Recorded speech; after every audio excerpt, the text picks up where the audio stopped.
Hi everyone. Okay, this is the first time I've used Blackboard, so bear with me. And I've just realised that I've got a dog that's barking as well. So before I kick off, I'm just going to quickly tell you a little bit about myself. My name is Naomi. I'm a growth and innovation consultant. I tend to work with tech, digital and creative businesses, and I've been doing that for a number of years now.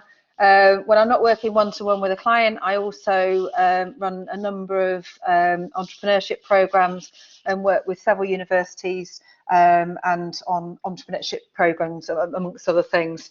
As Lisbeth explained, I'm also project director of Freelance Her, which is a program specifically for female founders and freelancers in the creative, tech and digital space. So I'm going to quickly, before I share my slides, I'm going to go back to, oh, Lisbeth, you're going to have to do this actually. Could you just do a quick poll and ask the following question, or let me just see if I can do it actually. Sure. So I'd like you to ask the audience. Actually, let me see if I can do it. Hold on. You can go. Right, got it. I've got it. Okay, All right. I'm going to ask you a question. The question is, who here likes networking? And all I want is a simple yes or a no. So who here likes networking? Oh, we've got quite a few yeses. That's good to hear. Okay, and we've got 2 no's.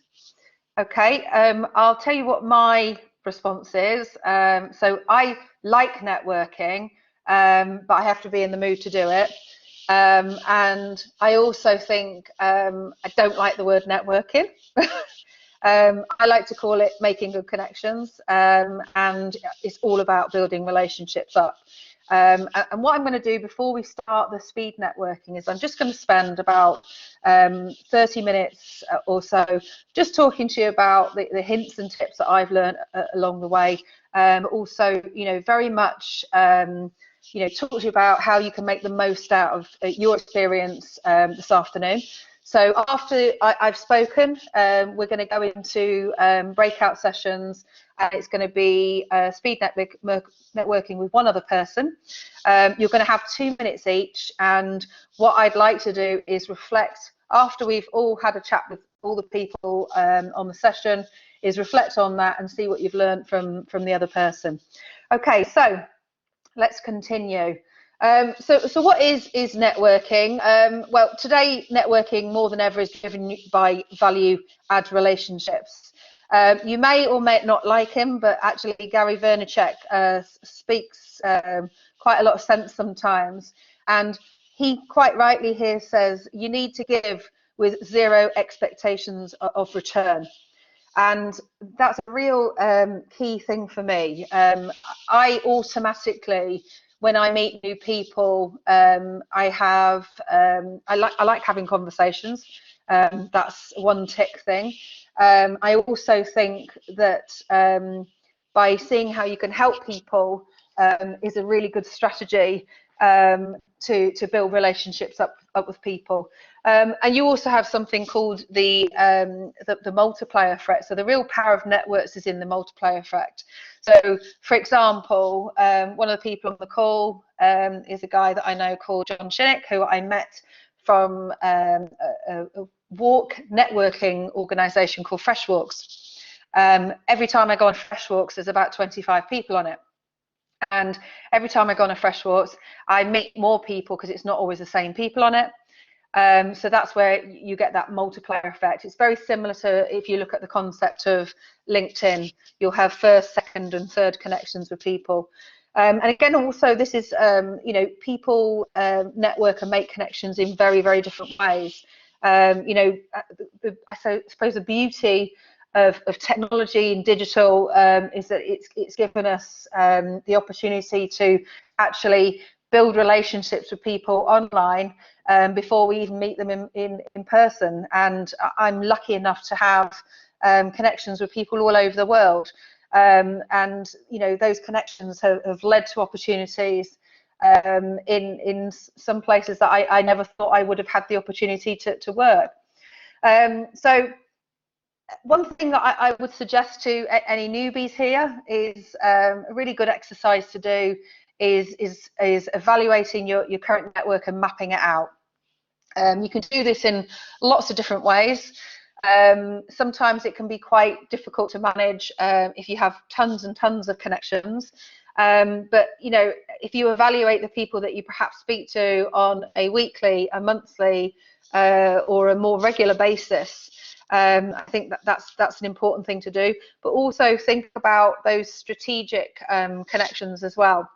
Another thing, you know, the most valuable network we have isn't the one out there, but the one that we already have. And that's why it's really important, going back to the slide that I just showed you, is about evaluating your network that you have currently. You know, making good of the connections that you already have, but also having conversations. So I'm going to go back to the poll and just go back to another question if I can work out how to do it. So if we go back to the poll, again, this question is going to be, when was the last time you evaluated your network? So this is a quick question. Just a yes or a no answer would be great. So I'm basically saying to you, when was the last time that you had a look at your network and mapped it out? Oh, quite lots of no's. Have we got any yeses? Okay. Mostly no's. Okay. Well, trust me, it's worth doing if you haven't done it before. And by the way, if anyone has any questions during the session, please just put them in the chat or stick your hand up, and I'm happy to. You know, I want this to be an interactive session. I don't want it just to be me talking. So this, please chip in. So, you know, going back to the existing network that you have, it's really worth perhaps revisiting it. And it, again, depending on what you do work-wise, for some people, especially if you're working in business development or sales roles, it's something that you do have to do constantly. And also, just I think with the mapping exercise, when I'm working with, and I know we do have a lot of young entrepreneurs or university entrepreneurs on these calls, as it's a festival of entrepreneurship. One thing as well is when you're doing your business model canvas, for example, partners and customers are real key elements of a business model canvas. And when you're looking at who you can partner with, when I say partner, this is like people referring work to you or people that can help you do what you do as your value proposition. It's really important to know who's in your network. Would you also include social media platforms where you have followers in the network? Absolutely, Michaela. I would actually say, and I'll give you an example actually. So this is an example of my mum. My mum is mid-70s. She was on Facebook. Facebook didn't really give her what she wanted. And my mum said to me about 4 years ago, would you show me how to use Twitter? So I said to her, what do you want to get out of Twitter? Yeah, LinkedIn's part of it, absolutely. Asked my mum what she wanted to get out of Twitter, and she said that she wanted to connect with people in her area. She's got a keen interest in her, maybe not TikTok. She wanted she was very interested in, she lives in Warrington, very interested in what was going on in her community, very interested in archaeology, and various different things. And we found all the sort of tribes of people that perhaps that she could start talking to. And actually, a year after doing it, she said that it had actually, you know, transformed her life. She was having conversations. She'd met people. She started blogging. She'd been on tweet ups. So social media, it has made it much easier for all of us to approach people and make better connections. Charles, let me just go back to your question. When it comes to LinkedIn, would you search for people, companies that are similar to yours? It depends on what you're looking for. So I'll give you an example. I'm working with an IoT client at the moment. And my IoT client, their customers are councils and housing associations. So the people that I'm looking to make good connections with are the people that make decisions about whether to bring IoT in. So it really depends on, you know, what you're looking for, but also who you want to be connected to. I've got a really deep interest in entrepreneurship education, so I am connected to lots of entrepreneurship educators around the world. So I've got a statement on, would using hashtag searches help you? Yes, it can help you. I would also say that, you know, it's a little bit like becoming a detective. You know, you have to put in, you have to do your homework, but it's also about finding common ground and building conversations. So Inez, how to build a good network. So this is what we're talking about now. So I've got a statement on here for ourselves, but as a company, well, this is all about actually you, but obviously if you've got a company, it's on behalf of your company as well. So the first thing I would say is be curious, okay? Show interest and don't just talk about work. You know, if you want to connect with someone, find a way that you can help that person. For me, it's been a really good strategy. When I meet people for the first time, and this is whether it's whether it's a work-related thing or it's a personal thing, I'm genuinely interested in what that person does for a living. You know, what makes them happy. You know, perhaps you can find common ground with people, and this is very much about you know, also about how you can help other people. Because what happens is if you, and this is why I've talked about the statement that Gary Vaynerchuk made, is that if you help people, it will come back to you at some point in return. It doesn't always happen, but it seems to be a very good strategy that's worked for me and lots of other people that I know. How to best connect online with people that you don't know or have never met. Well, this is all about finding common ground. Okay, so Murat, I don't know what your business is or reasons as to why you wanted to meet people, but let's just say, for example, you wanted to meet people in relation to a business, and let's just say your business. Oh, okay, I can only answer one question at a time. So hold on a minute, everyone. So if you haven't met people you don't know, try and find some common ground with people. And Michaela, you just said you have different types of stakeholders. Would you do separate network maps for each of them? No, I'd just do the whole map, and you'd have different fractions that would off. So again, you know, if I did a network map for me, obviously I'm at the center of it. I've got my entrepreneurship educator interests, and then I've got lots of maps along that. I've also got in here my tech ecosystem that I'm very much part of. And so on and so forth. But it's about finding common ground, and I think the best way, if you don't have a connection with somebody, is to find that common ground. So if, for example, they're talking in groups, you know, think on LinkedIn in particular, you know, you can find out lots of different things. Another thing as well is think people, not positions. You know, we're talking about human beings here. Don't think that actually sometimes the most important person in the business is the person that you should be talking to. Treat everybody with the same respect. That's a really, really important tip.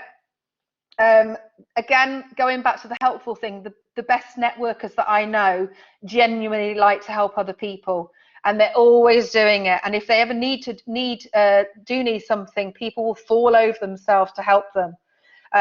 Again, you know, I know that you can't help everybody, but what you shouldn't do is just expect to take.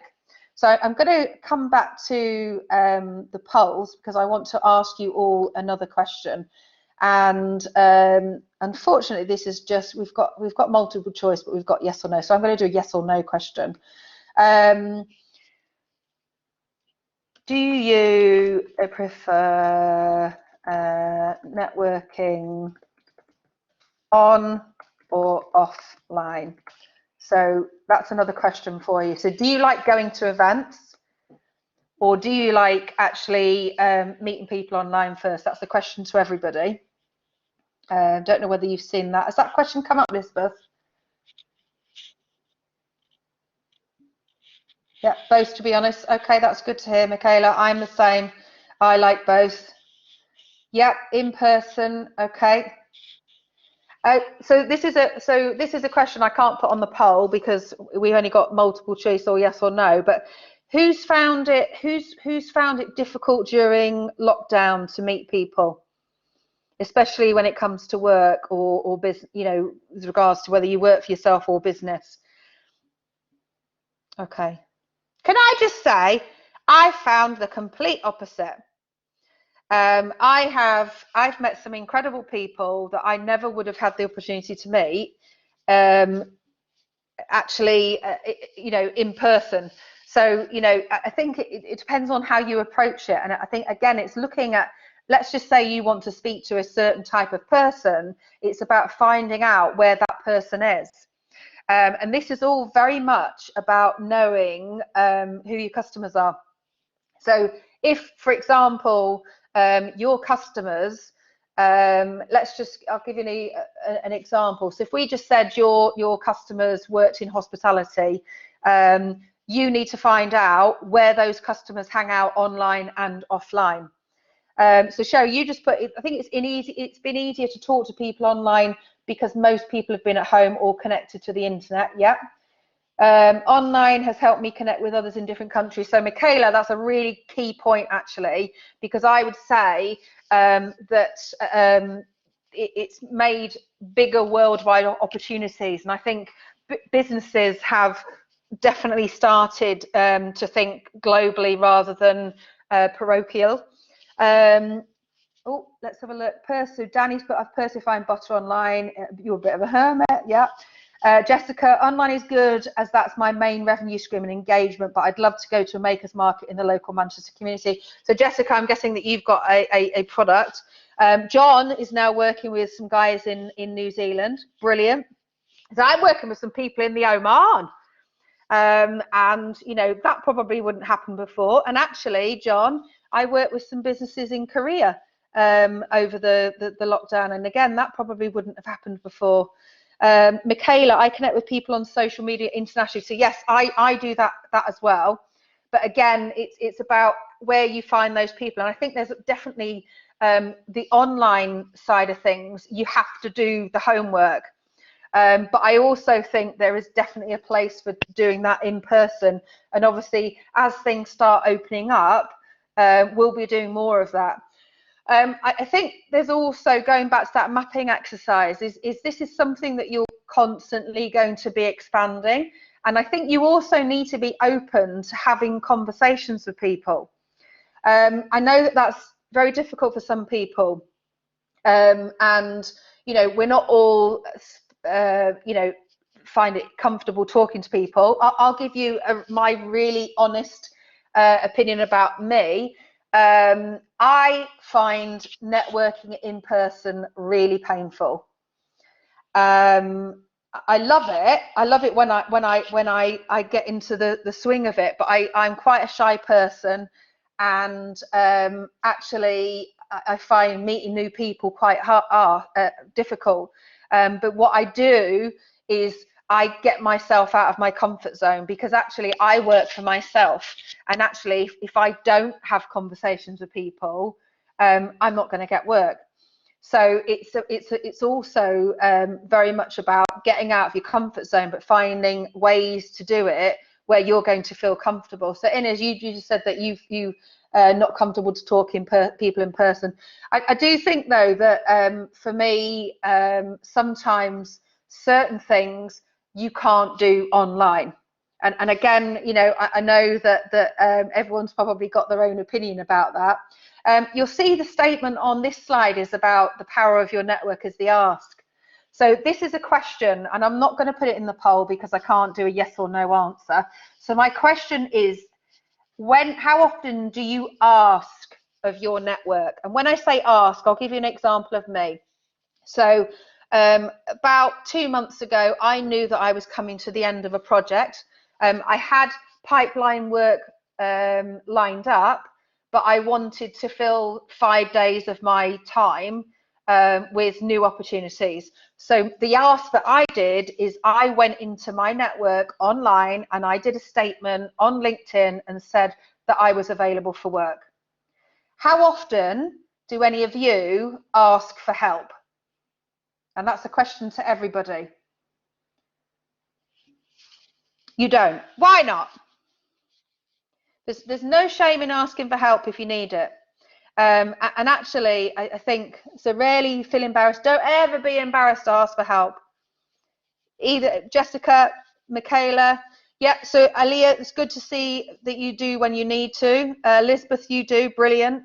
Emily, recently asked for Careers Enterprise University Service to help. That's good. So Danny, good that you're learning to, because it's something. And Emily, it's not. Don't feel it's a wrong thing to do. I think it's a good thing to do. And again, it depends on what you're on for. You know, I think I don't think, and I think maybe this comes with age, because I'm probably much older than a lot of you, is that I think I've learned how to ask for help. I never used to, but actually the power of your network is actually that ask. So let's just pick up on some of these. The only time I've asked the International HS if they wanted to help create an exhibition, Manchester Society was amazed by this. So you've had a really good example, Michaela. I always think I can manage by myself. Inez, you can't always manage by yourself. So actually, going back to, if you've built up this incredible network and also you've put into place the strategies about how you can help people, the ask becomes a lot easier. And actually, it's really interesting how many people will come back to you. Anybody here read the book, How to Win Friends and Influence People? And actually, there's a new book. I'll just show you because I've actually got my computer resting on it. So Dale Carnegie's got a new book. It's actually not that new because it's quite old really, but this is How to Win Friends and Influence People in a Digital Age. I thoroughly recommend it. It's all common sense. And the quickest way for people to like you is for you to show genuine interest in them. So I'm just going to come back to the comments.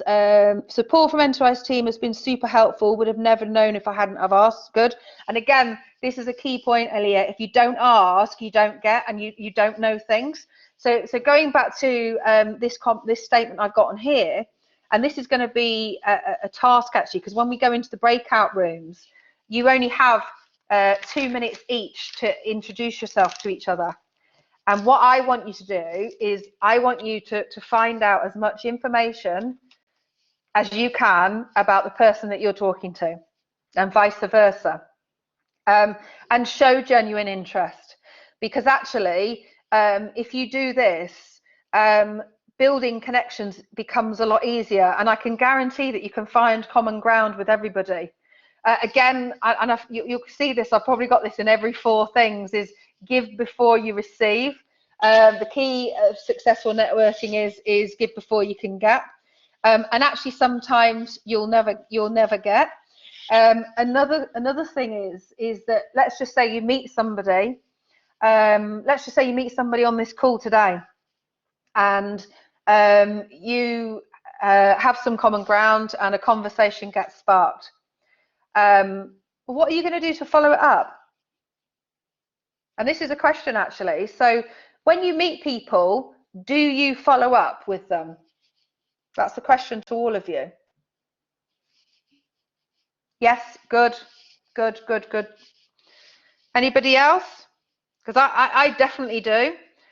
Yeah, Danny, so no, not often. You should. Sometimes I forget. So this is a really, really key thing, okay? If you're not following up, why not? Yeah, so Merga, you've just put yes if the interest grows up at both ends. Again, you know, it's obviously you've got to work out in your head if it's worth continuing that conversation. But think about following up. Even if it doesn't go anywhere, at least you've done your bit, your side, and you know, again, you never know what's going to happen. check in with that person. You know, what you don't want to do is the whole thing, which is again very salesy, which is when you then have a barrage of follow-ups, you know, every week chasing people. So John, always continue the conversation. You never know. You're absolutely right. You never know what's going to happen. You never know who somebody else knows. Again, you know, doing your homework shows a sincere interest in the other person as an individual, not just as a business contact. So a really key thing is to be fair. When I meet people, you know, of course, the conversation is going to come with what does that person do?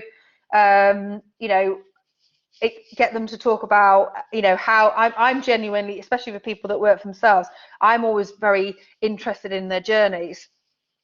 So really finding out how that person's got from A to B to C, and actually not just in a business sense, actually finding out about that person.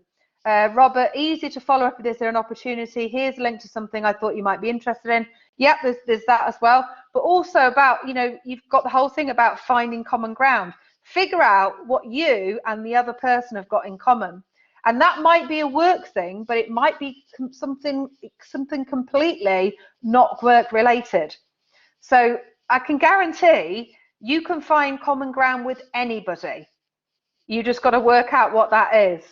Another thing as well, going back to one of the questions earlier about, you know, talking to people that you perhaps have no connection with at all, is asking for a strategic introduction. So if you can find it, a third-party endorsement will give you a powerful edge. So think about if for example, there's a person that you want to talk to that you have no connection to at all, but perhaps a friend of a friend does, or you have somebody in your network who perhaps has either worked with that client, etc., etc. Having a strategic introduction is much easier sometimes than going in completely cold. Another thing to think about is, you know, obviously you've got your network, you've mapped it out, and we're 6 months down the line, is thinking about how you can extend that reach. So the starting point will still often be from your existing professional network. And again, you know, some people have enormous networks. You know, on paper, yes, I've got lots and lots of people that I'm connected to, but actually there's probably only 10 people that I speak to on a regular basis. But those 10 people are generally the people that I know that I'm going to get work from and can help me with what I do. Obviously, there'll be other people that I might not speak to as often. But again, this is why it's really important to sort of map out those connections so you can work out exactly, you know, who you should be speaking to and who you should be, you know, backing off from. Perhaps they don't want that interaction as much as perhaps you do. Another really key thing with anything, whether you're meeting people in person or online, is about being yourself. Don't try and be somebody that you're not, because you'll get found out. So a really key thing is just be the person who you are. Don't try and pretend to be something that you're not. I see this a lot.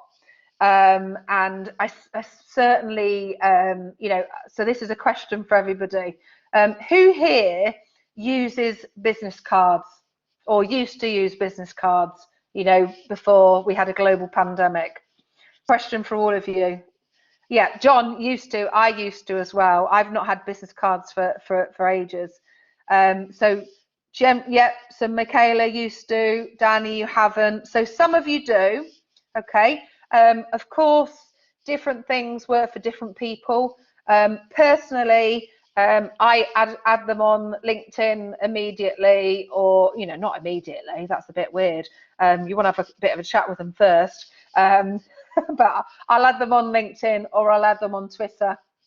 And again, you know, it might be that you swap emails or something like that. But going back to, you know, networking in real life, my pet hate was going to an event and somebody coming up to me and trying to sell to me. People don't like sold to, and having business cards shoved in my face and having no interest in absolutely nothing to do with what I do.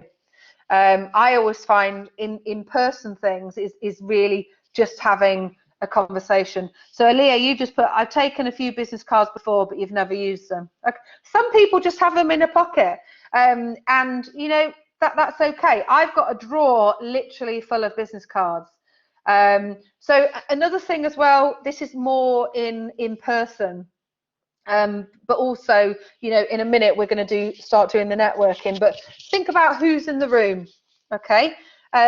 Rose Marley, who is the CEO of Cooperatives UK, did a talk on our Freelance Her program a couple of weeks ago, and she made a really great statement actually, which has really stuck with me. But it's about, if you're not in the room, you're not part of the conversation. But also there's a question around who's in the room. Or for example, you know, if you're going on a Fresh Walks, for example, which is the walking networking thing I gave you, because there's lots of different alternatives to networking now. We get sent a list of who's going to be on the walk, so I can see exactly all the people that I'm going to be on the walk, and I can see whether I've got common ground with any of them. But again, it's worth talking to everyone, because you never know who somebody else knows. So Michaela, you've just said that you've met Rose in the past and she's awesome. That's cool. Yeah, she's very cool actually. She's probably one of the coolest people in Manchester. And learn the art of the conversation. So I think, again, this isn't always easy for everybody, but it's about, you know, asking questions, you know, showing a genuine interest, but also then you having the opportunity to talk about what you do. It's a two-way thing. You do sometimes have situations where you will have somebody who just likes talking about themselves. That's not a good thing. You know, to me, you've got selfish networkers and all different types of networkers, but you've also got different types of connections. And I'm going to talk to you really, really quickly about this before we start going into the breakout rooms. So I would say, I think it's always really good to have in your arsenal of people in your network at least 8 different types of people. Everyone should have a champion, okay? A champion is somebody who's got your back and is going to tell people about how fantastic you are, okay? And they genuinely believe in you. Everybody should have a champion. Everybody should have a connector. So a connector is somebody who has lots and lots of connections and a black book of contacts, and those people are happy to connect other people. But there always has to be a bit of context in there. If you're asking for a strategic introduction, you have to give a reason as to why you want that introduction. Okay. Another type of person to have in your arsenal is the wing. The wing is somebody who's happy to go along to an event with you or a conference. Somebody who's happy to, if you are feeling a bit shy or you don't like going networking, that person's going to be there to back you up and to support you. Okay. I always think everybody should have a mentor. You should have a mentor in your black book, and it might not be an official mentor. It might be somebody who is just there, you know, as and when you need them, but they're a regular, constant person in your life. I always think it's good to have an industry insider. Okay, so that's somebody who is at the coalface of the industry that you work in. I also think that everybody should have somebody who is a realist, somebody who's going to bring them right back down to earth, but on the other side of the coin, have somebody who's a visionary. Have somebody who is going to help you dream big and come up with, you know, think beyond what you perhaps think you're capable of.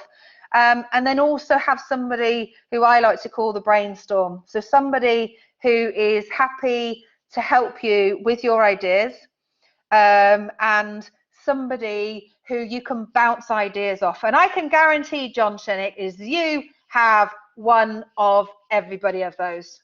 Okay. And it's just working out who fits which box. So when we're talking about the mapping out, I think this is another good exercise to do as well.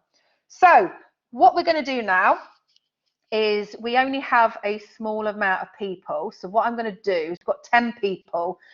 Still going to do the 4 minutes each. What Elizabeth is going to do is she's going to put you into breakout sessions. Elizabeth, can you make it so I can be part of this as well?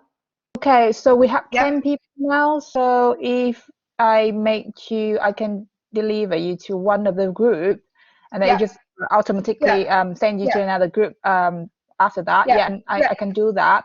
And first of all, I think I would want to share the screen because I just found out a countdown timer, so everyone can acknowledge of the time. So let me share my screen first. Yeah, and Emily's just said that she's can't take in the speed networking because she's in the library. Okay. So the only thing we were going to do afterwards, Emily, is to just follow up on the speed networking. But what I can do is I'm more than happy for Elizabeth to share my slides if you want to see them afterwards. Yeah.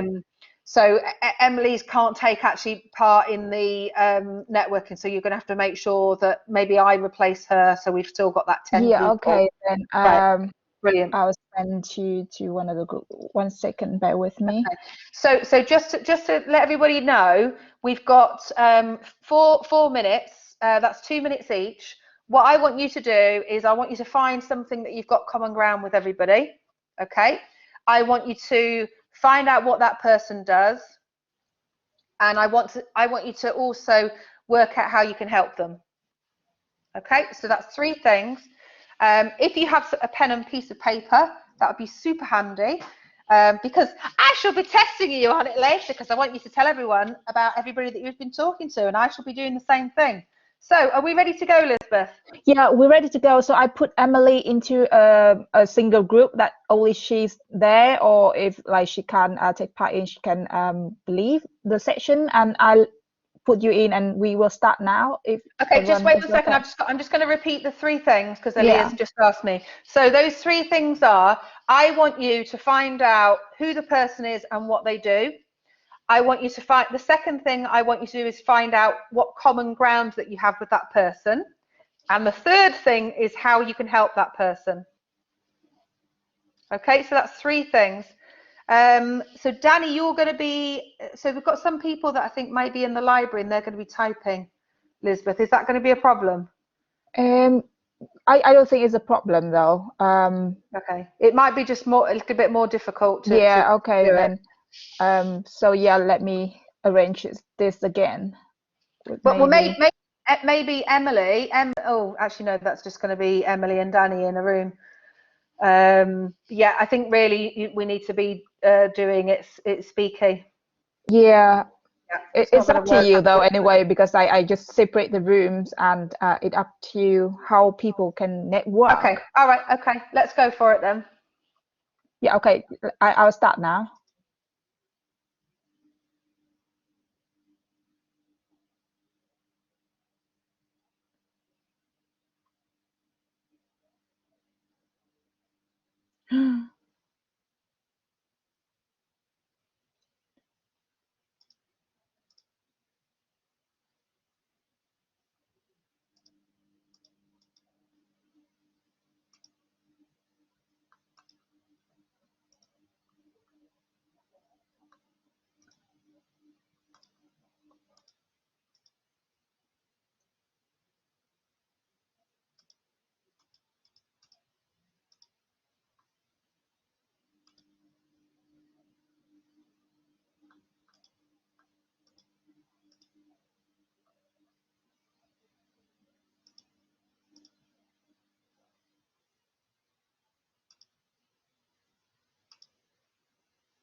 Jesus Christ.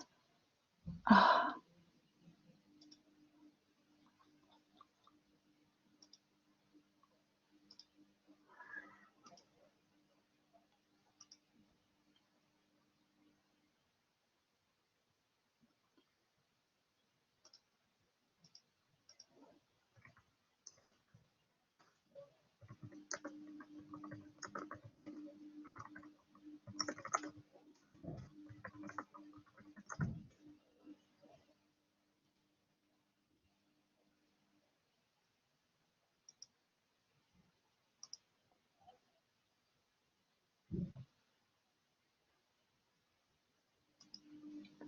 Hi.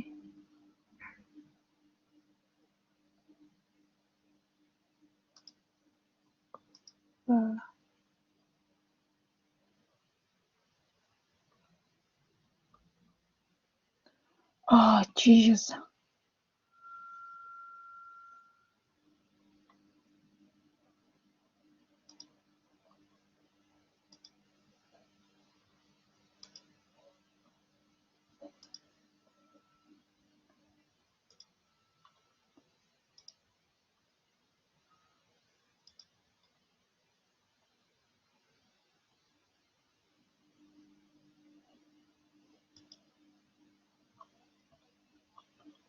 No.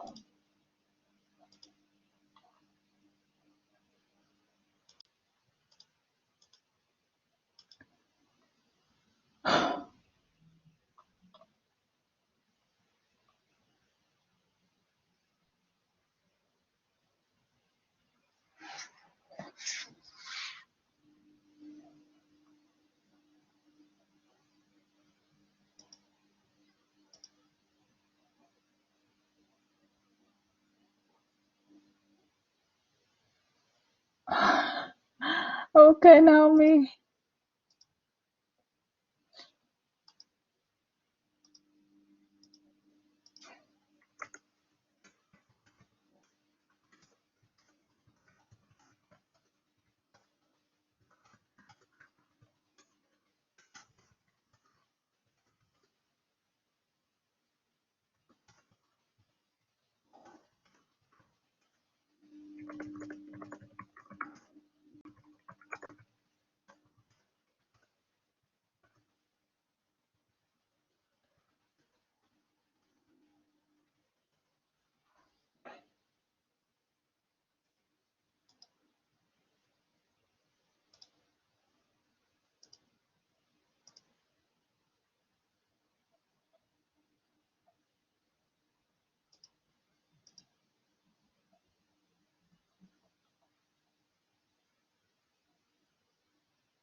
Different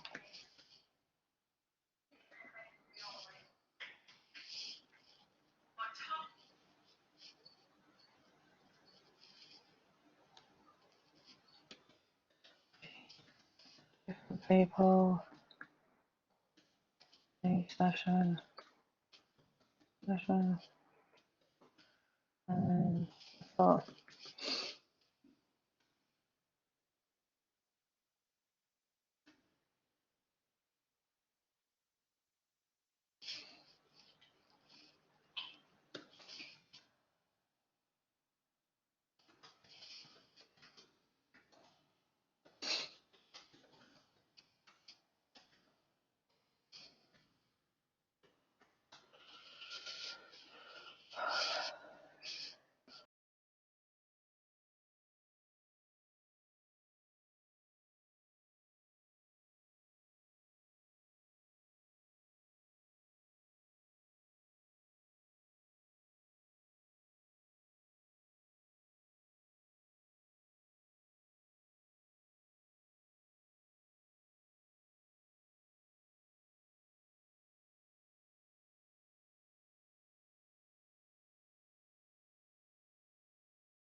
Hi, Jess.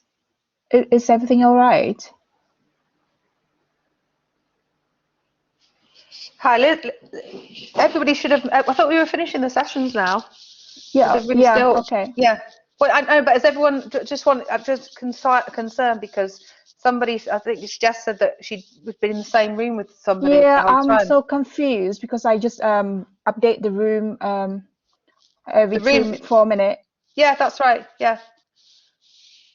Yeah. No, you need to let everybody back in. Everyone's just saying I'm that letting everybody back in now. Don't understand how this is going. And I think the session's obviously going to finish early because we've got less people. Yeah.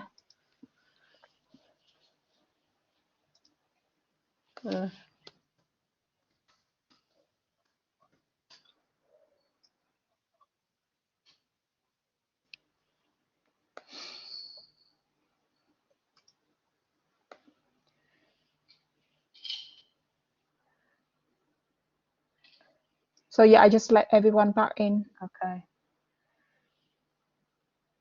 Hi everyone. Sorry about that. I hope you weren't all stuck in the same room. You should have moved around and spoke to different people. I'm just waiting for everybody to come back in now. Okay. Yeah, there's still people in groups still. One sec. Okay. Breakout rooms. Bam, there we go. Back in the Hello. room. You're back in the room, finally. I don't see myself going before that. And yeah, that could be interesting. Okay, did everyone get to talk to other people? You weren't just all stuck in the same rooms, were you? I spoke to Aliyu. Did you just spoke to one person? Yep. But I'll tell you something. Really good conversation. Oh, so sorry guys, because I changed. I moved you to different rooms every kind of 2 minutes, but I don't know what happened from your side. But from my side, I can see everyone kind of moving. Life happens like that occasionally, but we've sorted we've sorted out the world. Yeah. Okay, so John, tell me about your conversation with Aliyu. Aliyu has roughly 70 years left, and he's deferring. He's deferring one or two of the major things, such as his film script, for another 10 years until he has the available time. Our commonality is that we both lived in Africa, and we're going to have a wee chat. Probably, well, we connected on. Well, we are connecting on LinkedIn, and we will have a subsequent chat to today, Naomi. That's fantastic. Leo, what did you learn about John? I learned that he helps businesses to, he advises businesses on strategy and things like that.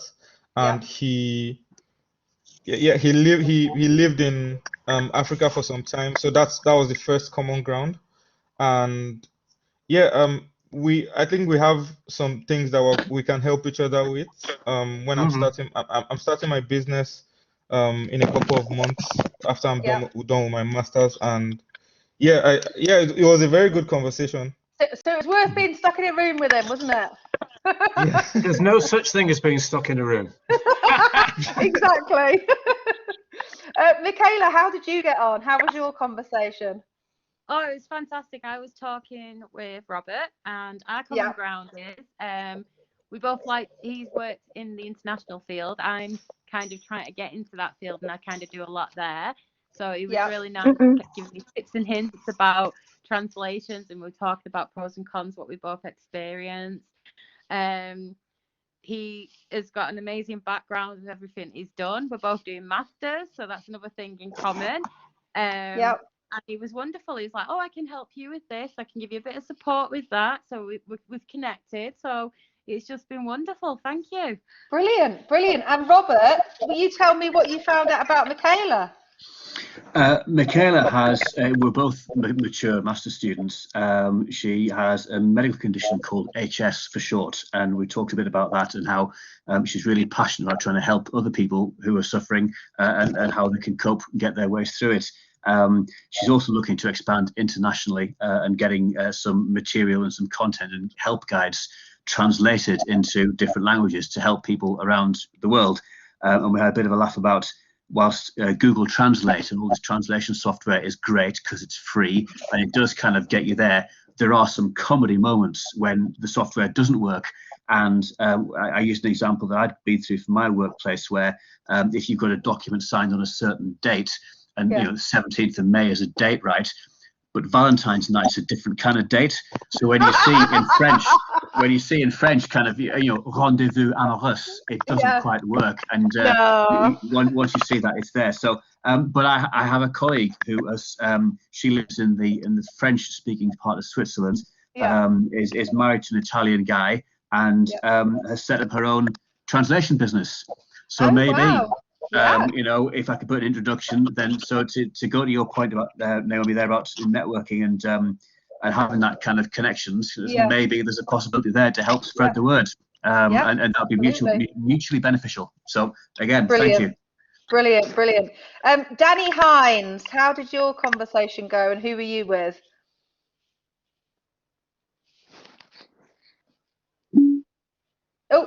Oh, right. Okay. So this was in the chat. So let's go to the chat because I think Danny was.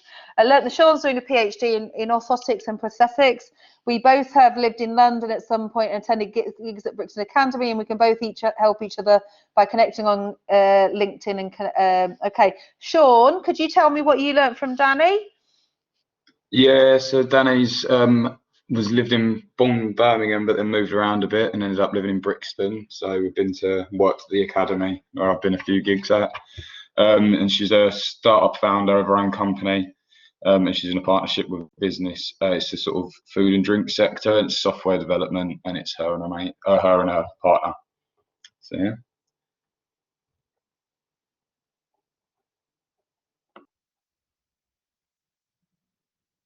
Naomi, you're on mute.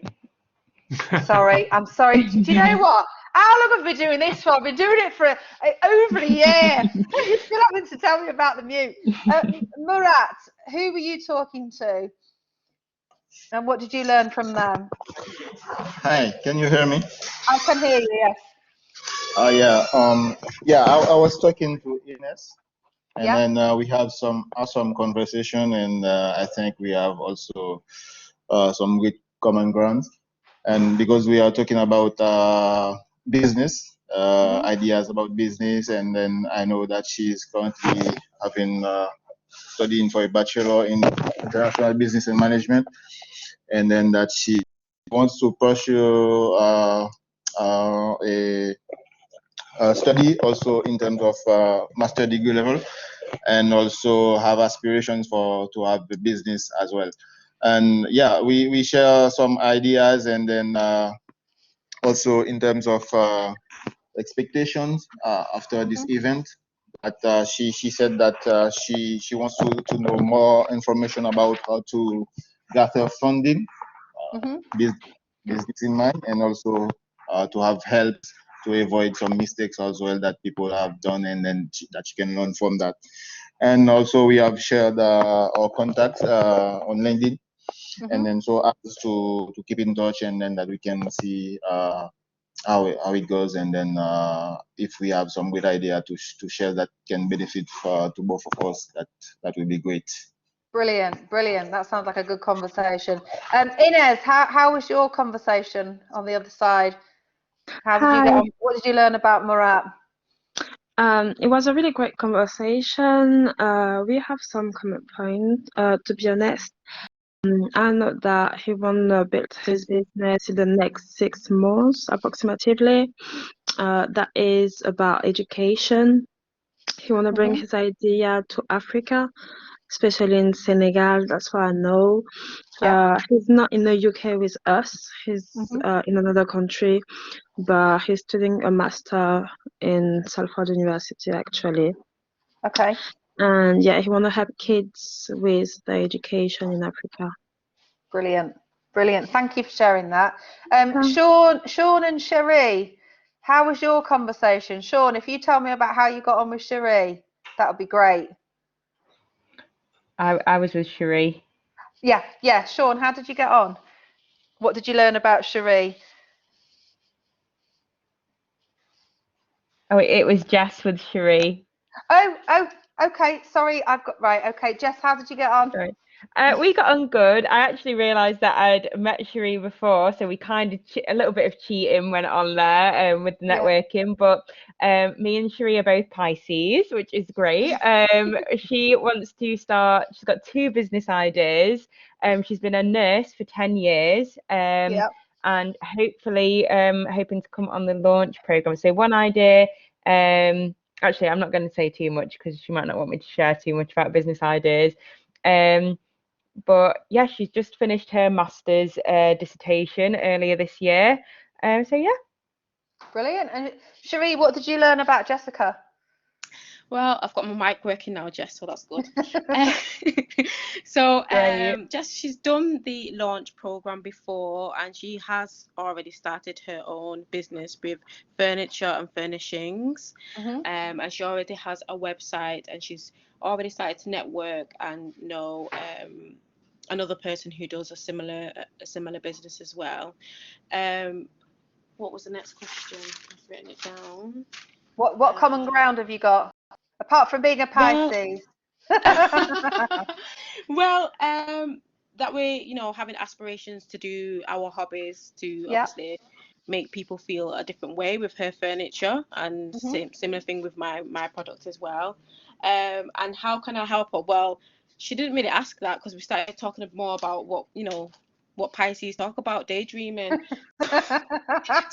So I guess she can be my visionary already. Yeah, good. It's good to have one of those. Okay. Yeah.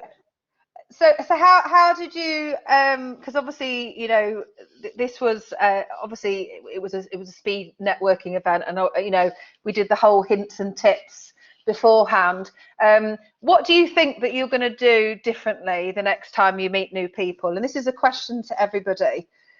Please, if you've got any comments to make, you can put them in the chat, or you can just put your hand up and just say something.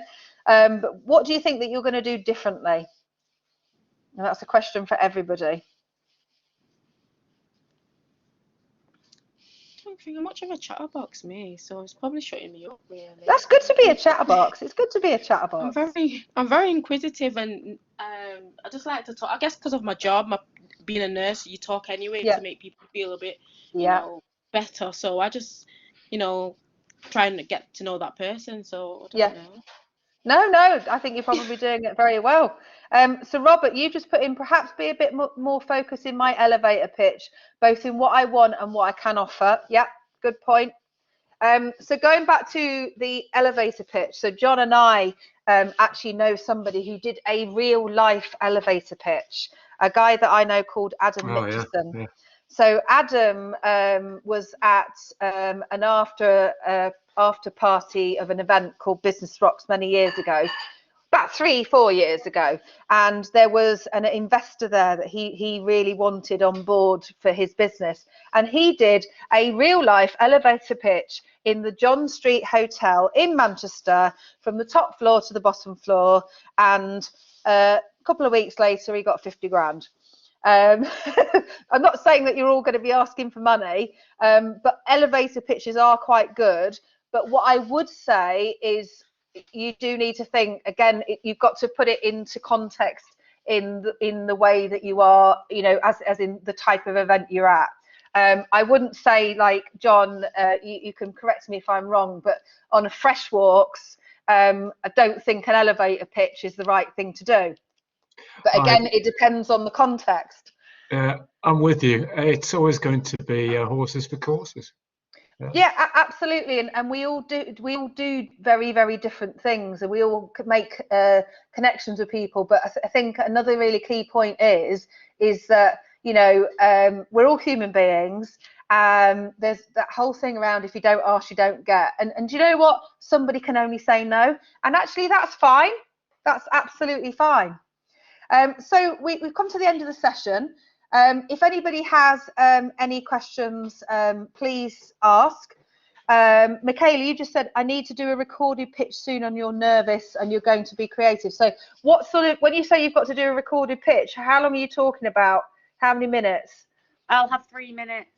3 minutes, okay. And what have you got to get across in the pitch? And what are you pitching for? I'm pitching for the, sorry, I wrote it down. It's been one of my day today. It's like so much information, my brain's not took it all in yet. Don't worry, Elizabeth can say, you can get all the slides for this, so you don't need to worry about writing anything that down. With the launch, so basically it's to kind of apply for doing the pitch with the launch, what they're doing. After our earlier session before, Jess phoned me and she was wonderful. We had a whole chat about everything. And she's advised me to put a pitch in explaining what my business idea is and kind of the support I need. So I hate being on camera anyway. So I said to her, can I be creative and use images and a bit of video footage? And she said, yeah. So now it's planning how I do that, because I've got loads of content. I know what I want to say, but it's just, for me, it's trying to get it into that 3 minutes. That's the problem. 3 minutes is actually quite a long time. Is it? Yeah. It is quite a long time, and actually, you know, what you've got to get across, I'm guessing, because I know quite a bit about launch, is you know, you've got to get across what problem you're solving and what your value proposition is, who your customers are, who your partners are. So really good one, just to sort of have a bit of a model for this is to, have you heard of a business model canvas? Yes.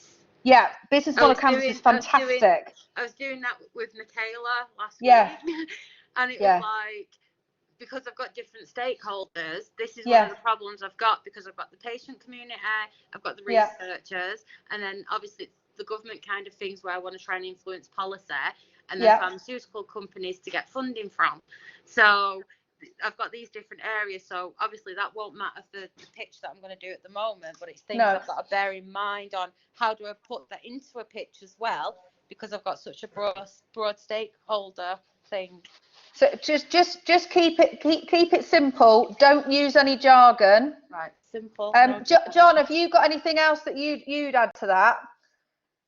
Because John's listened to lots and lots of pitches. You're on mute. I think the only thing I'd say is practice, and when you think you've finished practicing, practice it again. Do it in front of your kids, do it on your front doorstep. Just get used to people listening to you. Yeah. And the only other thing is, get those first 15 or 20 seconds solid in your head, because after that you're floating, you're flying. Yeah. And also, Michaela, Yeah. let that passion code come through as well. Okay. I think that's a really important thing. So however you decide to do it, whether you do it, straight talking to camera, or whether you decide to mix it up a little bit with a bit of video and a bit of animation, just make sure that you get the key points across and that they're really clear. And like John just said, it's about the kids. Your granny's got to understand it, and your kids have got to understand it. That's another clue. With Michaela, we did like some pitching where we had a go, and I was kind of late coming on because I had some technical issues. So I was literally thrown into the room. I wasn't prepared. They just quickly told me what it is I needed to do, and I did my pitch, and I got really good feedback. Brilliant. So that kind of boosted I think it's confidence as well, and that boosted my confidence a bit more, because it's like, wow, if I'm getting feedback and I've not really planned this. If I plan this and do it properly, then it's going to be even better. Yeah, no, fingers crossed. Yeah, I'm sure you'll be fantastic.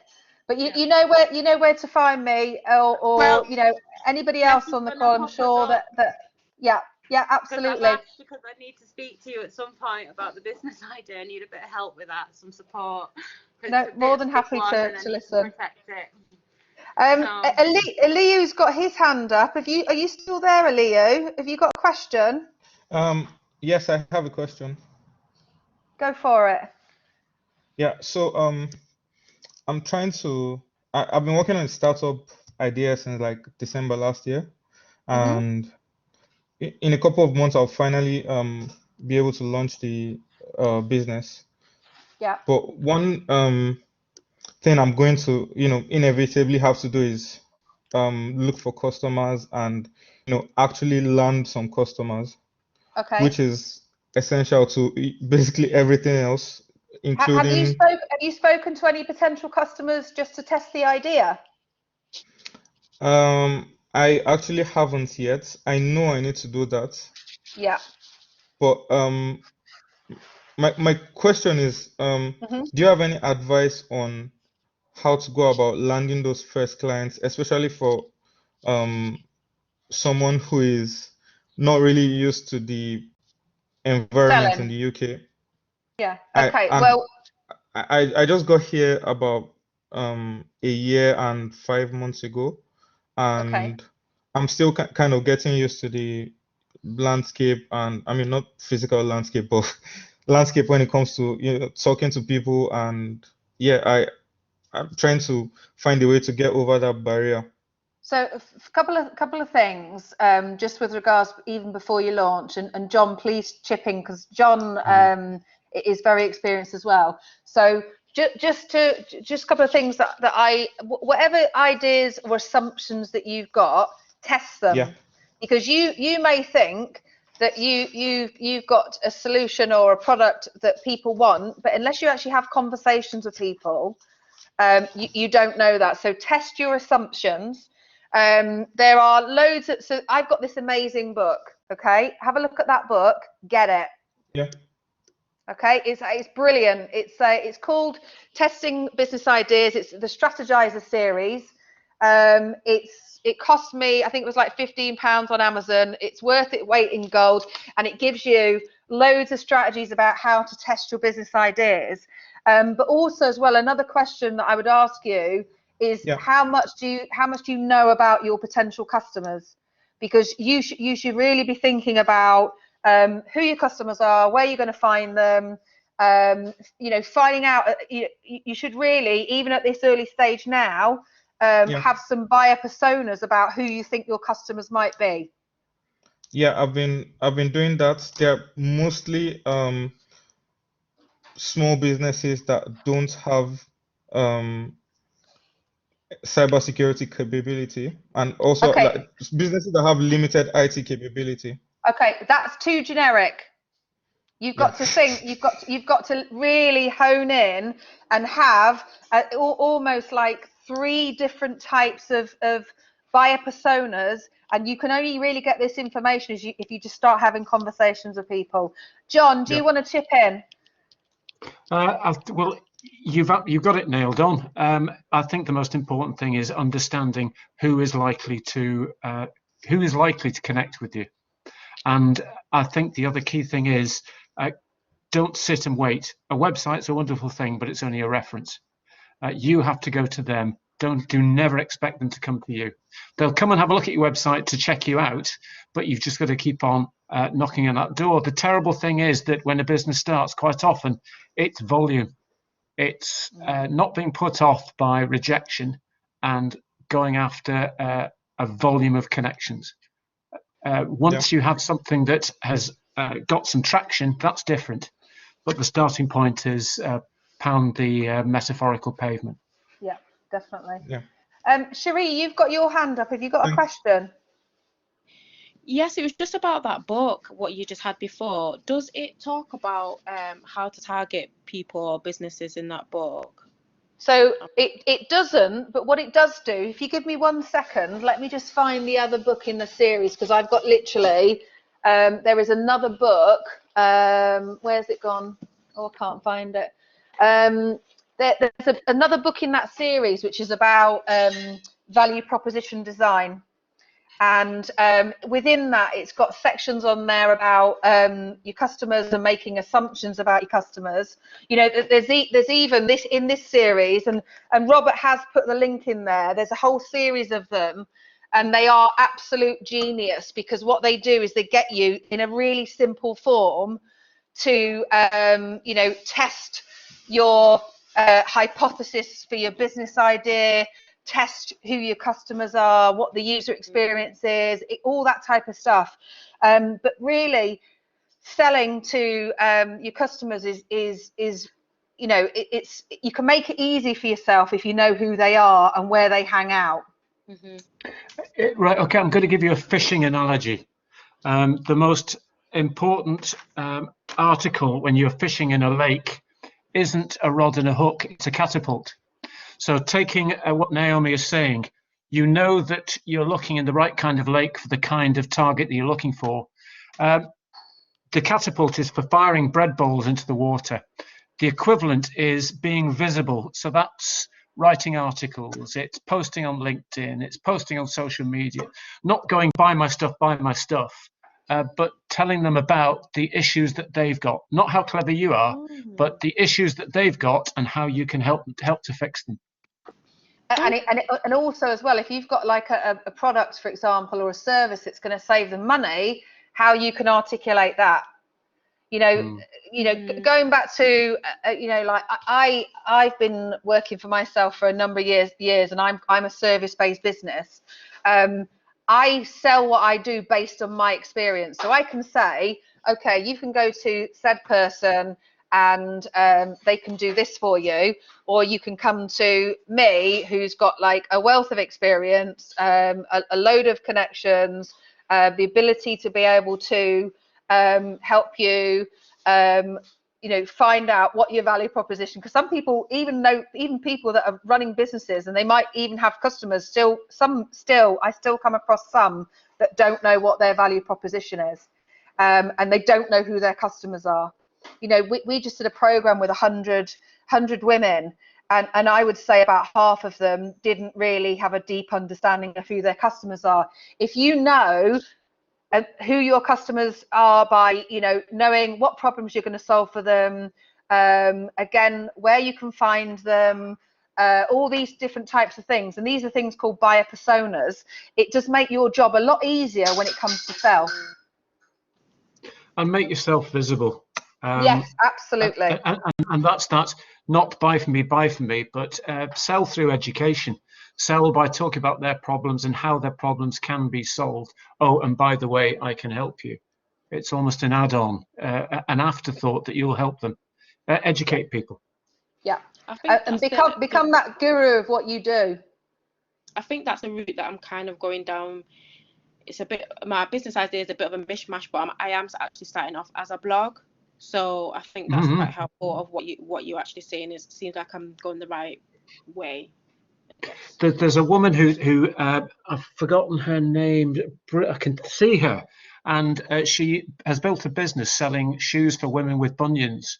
And oh yeah, I know her. She's called Calla. She had people. Yeah, they were clamoring for her shoes before she ever actually made one, because what she did was she talked about the problem, and she attracted a following of people who knew that she was going to solve their problem, and then she said, and here's the answer, and they flocked to her. So just educate, educate, educate.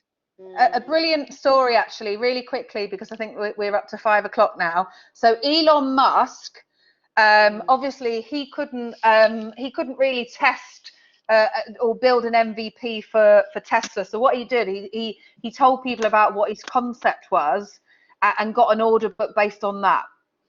So, you know, think about, you know, you can always make assumptions about you've got this brilliant idea, but actually you've got to test it and have conversations with people to test what your assumptions are. But I'm going to end on that note. Thank you so much for everyone that's joined us. I'm going to get Elizabeth to share my slides if anyone needs them. I'm on LinkedIn, I'm on Twitter, but it's been absolutely fantastic and it's been wonderful to learn more about you. Take care, everyone. Nice one, Naomi. Bye. See Take care. Thank you, Bye. everyone. Bye.